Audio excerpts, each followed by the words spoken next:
Assalamu alaikum students, welcome to ILM College Nalakot. Myself Zahiruddin Babar from Department of Computer Science.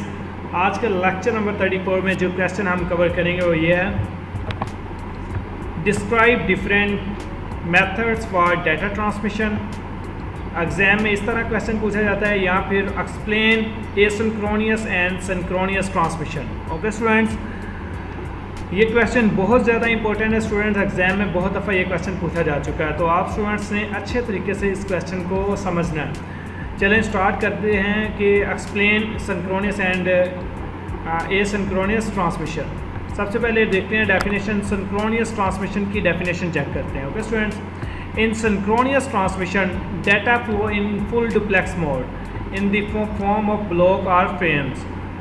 Okay student, जो synchronous transmission होती है इसमें जो data को send किया जाता है वो ब्लॉक बाय ब्लॉक डाटा को सेंड किया जाता है और एक ब्लॉक के अंदर हमारे डिफरेंट बिट्स ऑफ डाटा होती है। मीन जितना भी डाटा होता है उनके हम ब्लॉक्स बना लेंगे और ब्लॉक बाय ब्लॉक डाटा को हम क्या करेंगे, सेंड करेंगे। ये सेंडर है, ये रिसीवर है, ये क्या है, डाटा है। हमें पता है कि डाटा कंप्यूटर्स में डिजिटल फॉर्म में ट्रांसफ़र किया जाता है, ठीक है। तो ये 0101 डाटा को रिप्रेजेंट कर रहा है। Okay students, synchronisation between the sender and receiver is necessary so that sender know where the new bit start since there is no gap between the data.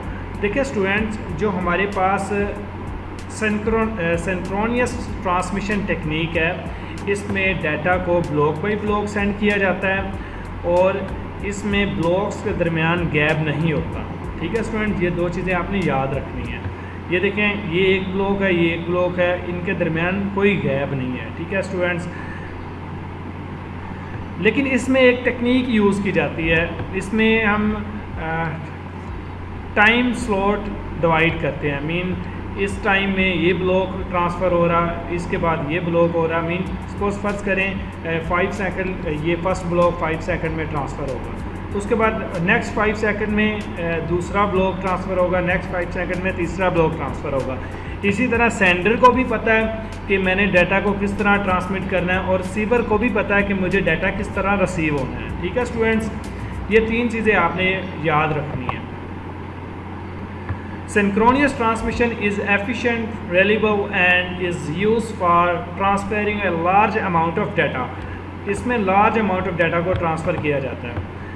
It provides real-time communication between the connecting device, chat room, video conference, telephonic conversations as well as face-to-face interconnection are some of the example of synchronous transmission. Okay students. Dear student, previous lecture में हमने parallel transmission के बारे में पढ़ा था और serial transmission के बारे में पढ़ा था। पैरेलल ट्रांसमिशन में हमने क्या पढ़ा था कि अगर हमारे पास ज़्यादा डाटा की मकदार है जो ट्रांसफ़र करनी है तो उसके लिए हमें जो मीडियम है वो भी मोर देन 1 मीडियम चाहिए। मीन जितना ज़्यादा डाटा है उतना ज़्यादा ही मीडियम चाहिए हमें, ठीक है। हर मीडियम पे हम सेपरेट डाटा को ट्रांसफ़र करते थे, ठीक है।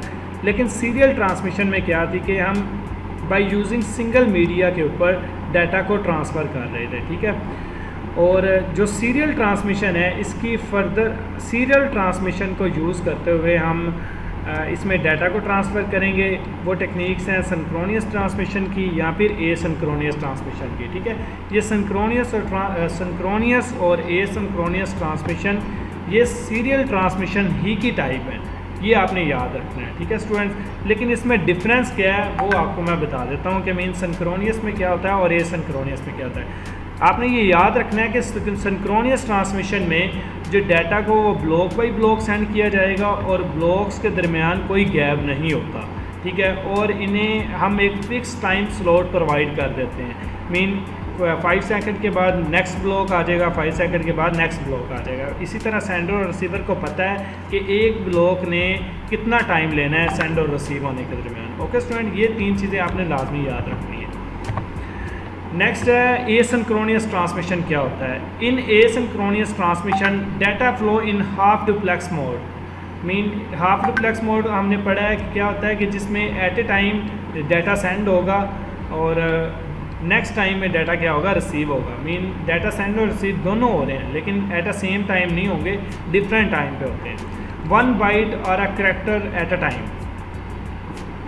It transmits the data in a continuous stream of bits. In general, the size of a character send 8 bit to which 80 bit is added a start and stop bit that gives the total of 10 bit. देखें students, जो asynchronous transmission है इनमें 1 byte at a time send की जाती है। Mean 1 bite में कितनी bit होती हैं? 8 बिट होती हैं। ठीक है, ये देखें 1 2 3 4 5 6 7 8 बिट का जो डाटा है वो इसमें byte by byte data send होगा। उसमें क्या था? Block by block. इसमें क्या था? Block by block data send होगा और ब्लॉक्स के अंदर डिफरेंट बाइट हो सकते हैं। ठीक है स्टूडेंट, ये याद रखना आप लोगों ने। इसमें 1 बाइट से ज़्यादा डाटा सेंड नहीं होगा।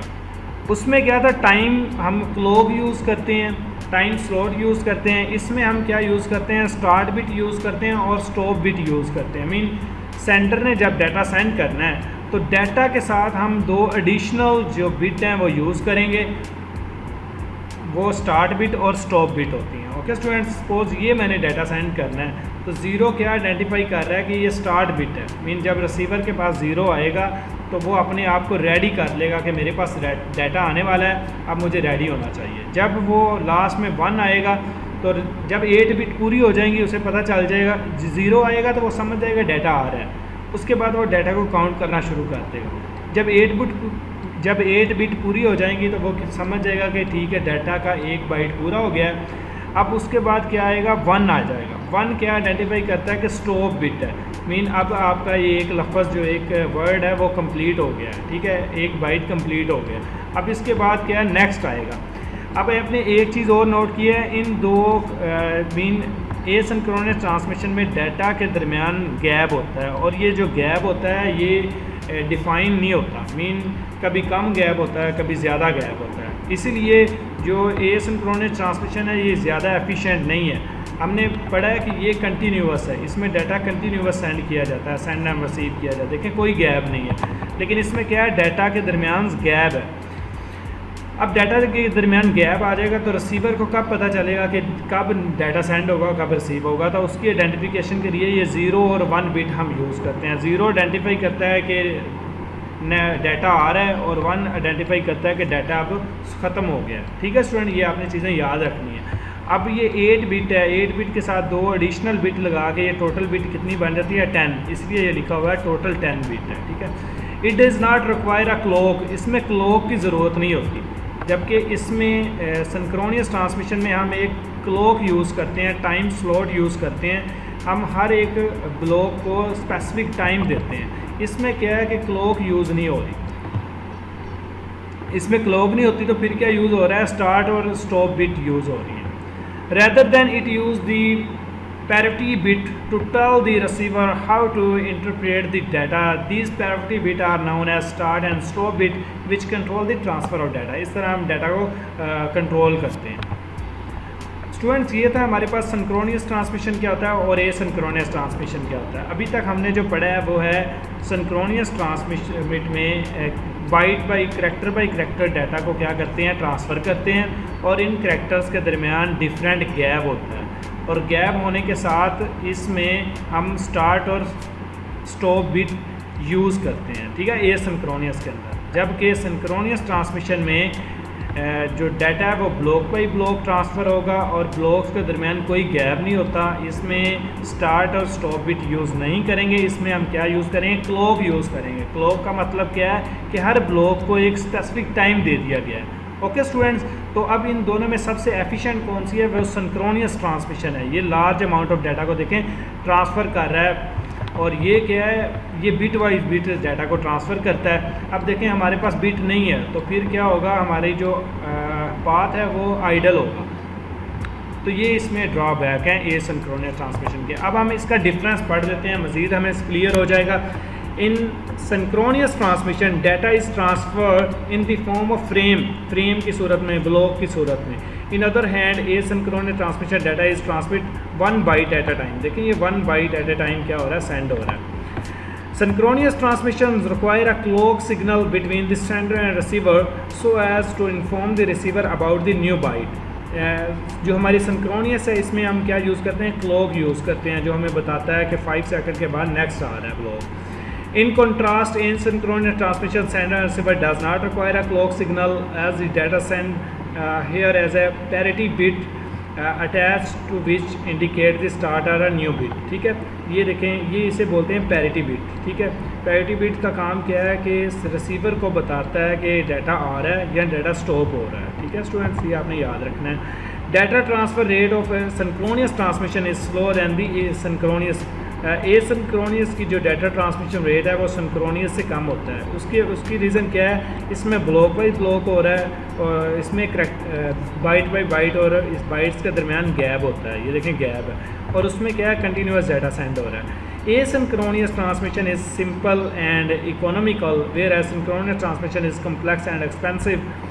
तो जो है हमारे पास एसिंक्रोनियस, ये क्या है, सिंपल है और ये कॉस्ट इफेक्टिव है, मीन इस पर कम कॉस्ट लगती है, उसमें ज़्यादा कॉस्ट लगती है। Synchronous transmission is efficient as and has lower overhead as compare to the synchronous transmission.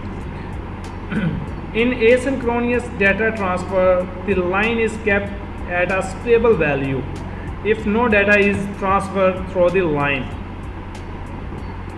As against in synchronous transfers, the end of the data is indicated by the scan character। देखिए students, अब asynchronous transmission में क्या था, इसमें ये जब data है, mean एक बाइट ट्रांसफ़र हो रहा है, अब नेक्स्ट हमारे पास कोई डाटा सेंड नहीं होना, तो फिर क्या होगा, लाइन के ऊपर 1 1 1 ट्रैवल करना शुरू कर देंगे। 1 हमें क्या बताता है कि स्टॉप बिट है, मीन अब कोई डाटा नहीं आ रहा। ओके स्टूडेंट्स, तो ये बता रहा है in asynchronous data transfer the line is kept at a stable value logic 1, mean उसमें 1 वैल्यू होगी if no data is transmitted through the line. अगर कोई डाटा नहीं ट्रांसफ़र हो रहा तो वो 1 1 1 होगा, और 1 क्या बताता है कि ये स्टॉप बिट है, मीन कोई डाटा नहीं आ रहा। ओके स्टूडेंट्स, और इसके उलट जो हमारे पास सिंक्रोनियस ट्रांसमिशन है, इसमें क्या होगा, the end of the data is indicated by the scan character. इसमें स्कैन का एक करैक्टर आएगा, स्कैन करैक्टर हमें क्या बता देगा कि अब न्यू करैक्टर्स कोई भी नहीं आ रहा है, न्यू फ्रेम नहीं आ रहा। ठीक है, ये हमें बताता है। ओके स्टूडेंट, ये थे हमारे कंसेप्ट। अब हम पढ़ लेते हैं आपका बुक में जो चैप्टर नंबर 3 है डाटा कम्युनिकेशन, इसका जो क्वेश्चन नंबर 8 है वो आज हमने पढ़ा है। चलें आज हम देख लेते हैं इसे। Describe different method for data transmission, explain synchronous and asynchronous transmission. Synchronous transmission क्या होता है? In synchronous transmission data is transmitted character by character. Data is not save before transmitting. इसमें डाटा को क्या किया, सेव नहीं किया जाता, हम क्या करते हैं, सेंड कर देते हैं। It was commonly use in teletype communication as a user type a character on a keyboard, it immediately transmitted. हम जो भी लिखेंगे, जो भी डाटा होगा वो फ़ौरन सेंड होता जाएगा। The time interval between 2 character is not fix. देखिए स्टूडेंट्स, जब ये एक हमारे पास बाइट ट्रांसफ़र हो रही है, ये बाइट ट्रांसफ़र हो रही है, ठीक है, तो नेक्स्ट बाइट के दरमियान कोई टाइम इंटरवल फिक्स नहीं है। सपोज़ ये 1 घंटे के बाद अगर डाटा आएगा तो 1 घंटे तक हमारा जो मीडियम है वो क्या होगा, आइडल होगा, मीन बेकार रहेगा। ठीक है, तो इसलिए ये ज़्यादा एफिशिएंट नहीं है। ठीक है students, it is because a user can not type a character at a uniform speed. There में भी gap between character being transmitted. इनके दरमियान क्या होता है, गैप होता है। This data transmission method is very slow, इसलिए ये स्लो डाटा ट्रांसमिशन है। तो ये हमें बताया गया है। ठीक है, इसमें ये सेंडर है डाटा, हमने ये कंप्लीट अंडरस्टैंडिंग कर ली हुई है। In synchronous transmission each character is transmitted as a stream of bit. देखें ये बिट्स की सूरत में डाटा क्या हो रहा है, ट्रांसफ़र हो रहा है। Usually American standard code for information interchange, इसके बारे में हमने पढ़ लिया है कंप्लीट। ये क्या है, 7 बिट कोडिंग स्कीम है जो डाटा को, जो हमारे करैक्टर्स को बिट के अंदर कन्वर्ट करती है। करैक्टर्स फॉर्मेट इज़ यूज, इसमें क्या यूज़ किया जाता है, American standard code for information interchange use किया जाता है अमेरिकन एसिंक्रोनियस ट्रांसमिशन के अंदर। Okay students, each character is preceded by a start bit and a start bit follow by 1 or 2 stop bits. ठीक है, मीन हर करैक्टर में क्या होता है, एक स्टार्ट बिट होती है और लास्ट में क्या होती है, स्टॉप बिट्स यूज़ की जाती हैं। इसके बारे में हमने कंप्लीट पढ़ लिया हुआ है। उसके बाद क्या था, सिंक्रोनियस ट्रांसमिशन है। ये देखें स्टूडेंट्स, ये सेंडर है, रिसीवर है। सिंक्रोनियस ट्रांसमिशन में क्या होगा, ये स्कैन है। स्कैन हमें क्या बताता है कि कोई डाटा नहीं आ रहा। उसके बाद ए है, ए के मुराद क्या है, ये डाटा का एक फ्रेम है, ये डाटा का फ्रेम है, ये सेंड हो रहा है। ठीक है, इसी तरह और इसमें क्या था, ये 1 ये डाटा है, ये 1 क्या आइडेंटिफाई करता है कि अब डाटा नहीं आ रहा। ओके स्टूडेंट्स, 1 क्या है, स्टॉप बिट है। 1 से मुराद क्या है, डाटा नहीं आ रहा। अब 0 से क्या मुराद है, डाटा आ रहा है, मीन एक गैप के बाद डाटा आना शुरू हो रहा है। Okay students,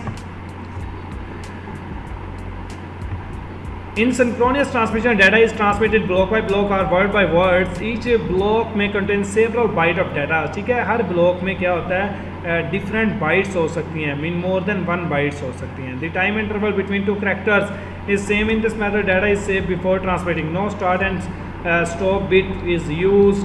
it use clock signal to schedule और control the transmission of information. इसमें क्या यूज़ किया जाता है, क्लॉक सिग्नल यूज़ की जाती है। ओके स्टूडेंट्स, ये हमने सब कुछ ये अच्छे तरीके से कवर कर लिया। आप स्टूडेंट्स ने ये पढ़ना है और पढ़ने के बाद अगर आपको कोई भी क्वेश्चन है तो आपने लाजमी पूछना है। इंशाल्लाह आपके हर क्वेश्चन का आपको प्रॉपर आंसर प्रोवाइड किया जाएगा। ठीक है, आज के लेक्चर में हमने क्या पढ़ा है, सिंक्रोनियस ट्रांसमिशन के बारे में पढ़ा है और ये सिंक्रोनियस ट्रांसमिशन के बारे में पढ़ा है। ठीक है स्टूडेंट्स, ये बहुत ज़्यादा इंपॉर्टेंट है, एग्ज़ाम में बहुत दफ़ा लॉन्ग क्वेश्चन आ चुका है। तो इंशाल्लाह नेक्स्ट लेक्चर में मिलते हैं, तब तक के लिए अपना ख्याल रखिएगा। अल्लाह हाफिज़।